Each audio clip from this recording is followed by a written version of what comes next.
Assalamualaikum dan salam sejahtera. Bertemu kembali dalam edisi MG 7.45 malam bersama saya Nur Ayuni Johari. Berita utama, ASEAN perlu bekerjasama dengan negara lain dan badan antarabangsa berkaitan bagi memastikan COVID-19 apabila diluluskan untuk penggunaan nanti mampu diperoleh, dicapai dan dikongsi bersama dengan adil. Perdana Menteri Tan Sri Muhyiddin Yassin berkata Malaysia yakin ASEAN terus memainkan peranan penting dalam menepani cabaran akibat wabak itu melalui pelaksanaan banyak inisiatif yang dibincangkan dalam pelbagai platform yang dipimpin ASEAN. Beliau berkata apa yang diperlukan ketika ini adalah memastikan inisiatif berkenaan berfungsi sebagai platform untuk ASEAN bekerja secara berkumpulan bersama dengan rakan luar dan pihak lain yang berminat dalam usaha mengurangkan dan mengatasi impak COVID-19 di wilayah ini. Beliau berkata demikian ketika menyampaikan ucapan intervensi pada majlis pembukaan sidang kemuncak ASEAN ke-37 dan sidang-sidang kemuncak berkaitan yang diadakan secara maya hari ini. Persatuan Belia Baharu Universiti Malaya Umani menzahirkan permohonan ampun dan maaf daripada Yang di-Pertuan Agong As-Sultan Abdullah Ni'atuddin Al-Mustafa Billah Shah kerana mempertikaikan kuasa baginda. Umani dalam kenyataannya berkata mereka mematuhi sistem raja berperlembagaan di Malaysia serta menghormati peranan Yang di-Pertuan Agong dalam perlembagaan negara.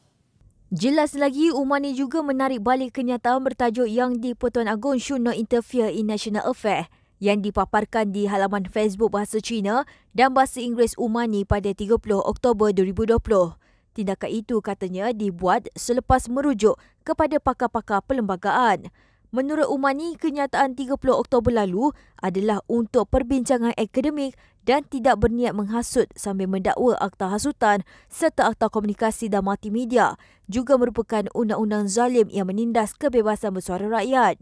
Dalam kenyataan itu juga, Umani menuntut pihak polis menghentikan segala siasatan yang dijalankan di bawah akta-akta tersebut terhadap ahli-ahli Umani dan menggesa kerajaan agar memangsuhkan undang-undang zalim yang didakwa menyekat kebebasan bersuara.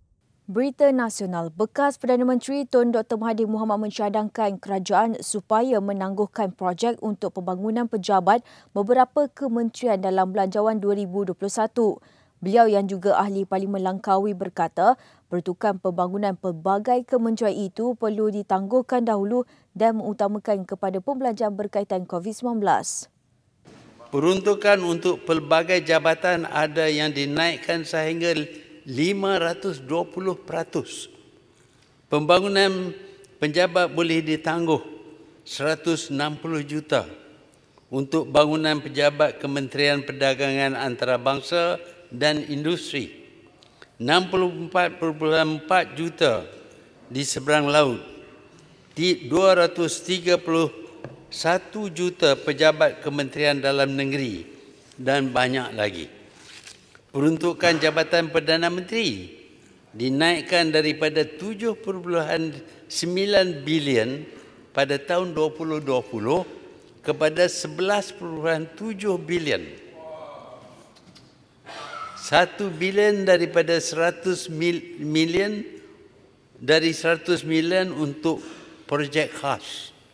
Apa perlunya membelanja 125 juta ringgit bagi kompleks Angkasa Puri? Kita perlu tangguh projek ini.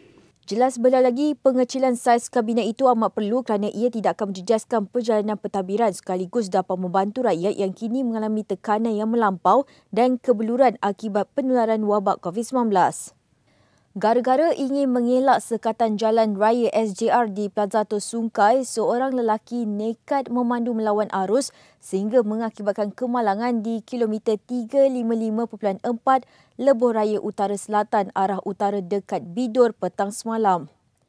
Ketua Polis Daerah Tapa Superintendent Wan Azharuddin Wan Ismail berkata pihaknya menerima laporan mengenai insiden kemalangan membabitkan 3 kenderaan itu pada pukul 6.08 petang semalam. Katanya kemalangan itu dipercayai berlaku apabila T. Yuges Waran 34 tahun yang memandu Pradua Azia dari Kelang Selangor ke Bidur Tapah untuk menyambut Deepavali nekat melawan arus sejauh 1.4 km dari kilometer 354 di Susul Keluar Sungkai arah utara selepas melihat SJR polis. Rentetan itu, sebuah Toyota Rush yang dipandu seorang lelaki di lorong kanan arah utara tidak sempat mengelak lalu bertembung dengan Peradua Azia tersebut dan berpusing beberapa kali. Wan Azharuddin berkata pemandu Peradua Azia itu telah ditahan di rumahnya di Bidur kira-kira pukul 11 pagi tadi. Bagi siasatan mengikut Seksyen 42-1 Akta Pengangkutan Jalan 1987. Beralih perkembangan COVID-19. Kes baharu positif COVID-19 hari ini merekodkan sebanyak 919 kes dengan satu kematian direkodkan sekaligus menjadikan jumlah kes positif COVID-19 di Malaysia adalah sebanyak 43,791 kes. Ketua Pengarah Kesihatan Tan Sri Dr. Nur Hisham Abdullah berkata daripada 919 kes baru yang dilaporkan 3 kes import yang mendapat jangkitan dari luar negara, manakala 13 kes membabitkan kluster-kluster di Pusat Tahanan Sementara PTS dan penjara serta di Sabah pula 319 kes selebihnya di Lembah Kelang. Pada 14 Oktober 2020 iaitu PKPB ataupun CMCO di negeri Selangor, Wilayah Persekutuan Kuala Lumpur dan Putrajaya. Dan kita lihat hari ini kebanyakan daerah-daerah di Selangor dan Putrajaya telah pun menjadi zon merah.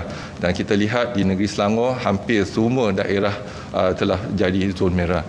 Ini adalah tindakan awal kita iaitu proaktif sebelum berlaku penularan kes COVID-19 di Lembah Kelang.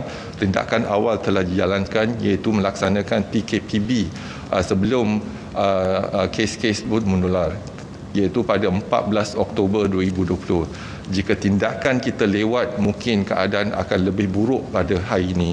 Dan kita bimbang hari ini ada peningkatan 240 kes di Negeri Sembilan, khususnya di Seremban.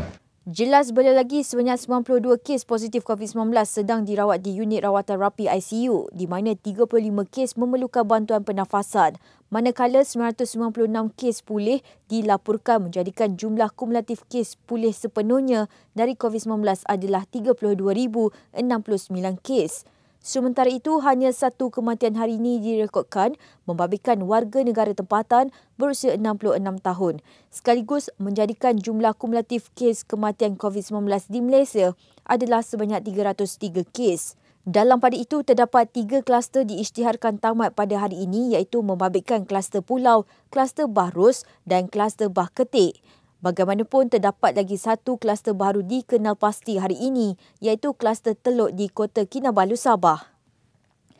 Berita politik. Yang di-Pertua Dewan Rakyat Dato' Azhar Azizan Harun memerintahkan Ahli Parlimen Kepong Lip Eng keluar Dewan pagi ini dan melarang beliau menghadiri persidangan selama 5 hari. Keluar, tarik balik. 2 hari. Ambil tindakan. Kamu keluar 2 hari. Sekarang.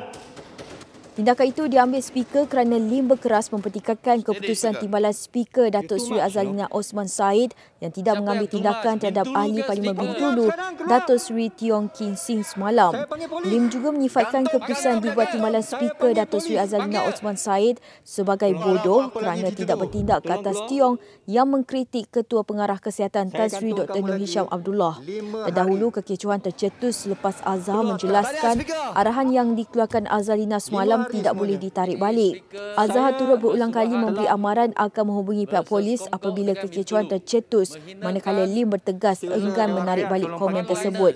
Suasana persidangan bertukar riuh dan beberapa ahli parlimen turut berserta bertikam lidah. Apabila diarah meninggalkan Dewan, Lim pula menghangatkan lagi situasi dan mencabar supaya Speaker Dewan Rakyat yang keluar. Timbalan Menteri Kesihatan Datuk Dr. Nur Azmi Ghazali membidas sikap segelintir pihak yang mempersoalkan kredibiliti dan komitmen Ketua Pengarah Kesihatan Tan Sri Dr. Nur Hisham Abdullah dalam usahanya menangani serta membantras penularan COVID-19. Jelas beliau Dr. Nur Hisham adalah individu yang paling komited dan bertanggungjawab untuk memastikan keselamatan serta kesihatan rakyat terjaga sejak penularan wabak berkenaan pada Februari lalu.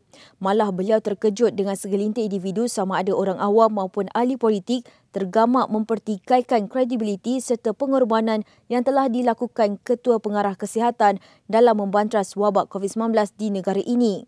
Kemarin, suasana persidangan Dewan Rakyat kecoh apabila kenyataan DG, Ketua Pengarah Kesihatan, takut mati dikeluarkan Ahli Parlimen Bintulu, Datuk Seri Tiong Kin Sing pada sesi perbahasan Rang Undang-Undang Perbekalan 2021.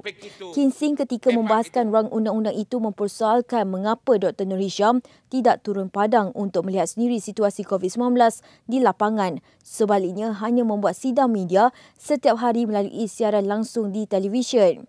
Ujar Dr. Nur Azmi lagi, beliau bukan sahaja menyokong Dr. Nur Hisham disebabkan mereka bersama dalam Kementerian Kesihatan, tetapi kerana tahu bagaimana Ketua Pengarah Kesihatan itu bekerja menjalankan tanggungjawab dan amanahnya setiap hari untuk memastikan wabak maut itu dapat dihapuskan di negara ini. Portal Malaysia Deadline diberi kata dua untuk tampil memohon maaf secara terbuka serta menarik kembali sebuah artikel berbau fitnah terhadap Tan Sri Muhyiddin Yassin atau berdepan dengan tindakan undang-undang. Portal berkenaan menyiarkan sebuah artikel bertajuk Saman Agung Satu Tragedi Negara 5 hari lepas didakwa telah memfitnah serta menuduh Muhyiddin yang merupakan Perdana Menteri merangkap Presiden Parti PBB Bersatu Malaysia PBBM. Menurut Ketua Penerangan Bersatu Wan Saiful Wan Jan, pihaknya terpaksa membuat laporan polis berikutan satu perenggan artikel itu yang didakwa dengan sengaja telah mencemar serta memfitnah Muhyiddin. Dalam laporan itu yang ditulis oleh seorang penulis, namanya saya tak pasti nama betul atau tidak, tapi nama ditulis itu adalah Rayusa.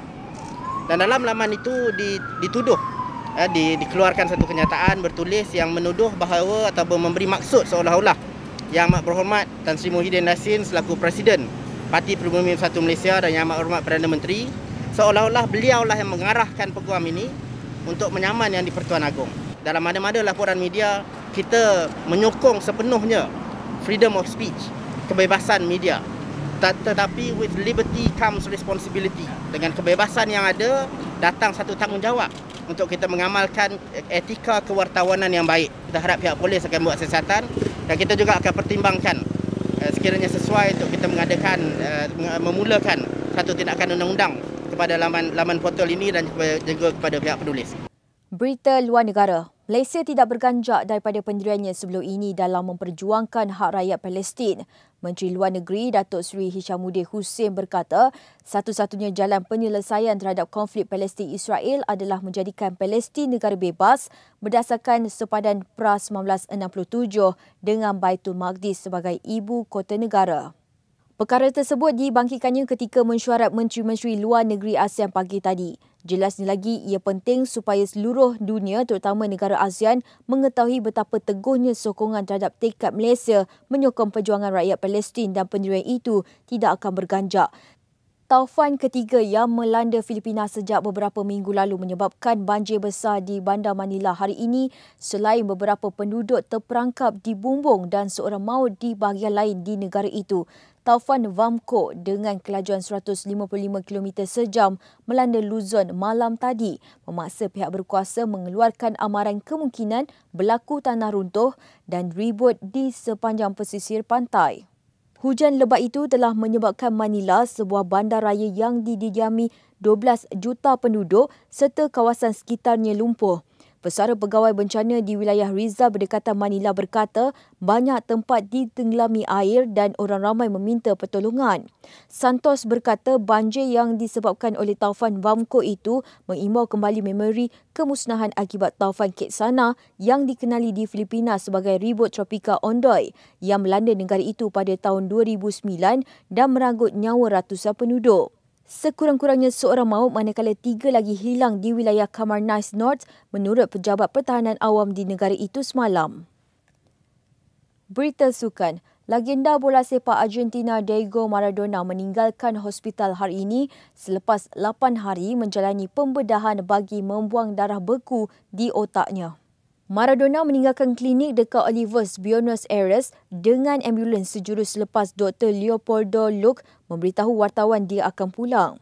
Luque sebelum itu memuat naik gambar di Instagram memeluk legenda berusia 60 tahun itu yang memakai kain lilitan di kepalanya.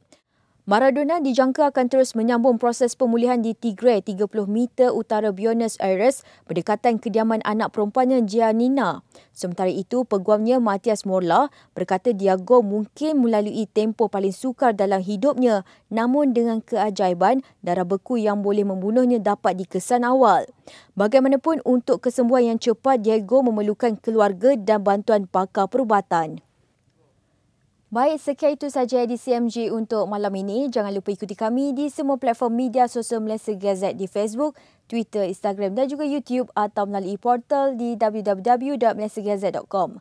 Saya Nur Ayuni Johari. Assalamualaikum dan salam hormat.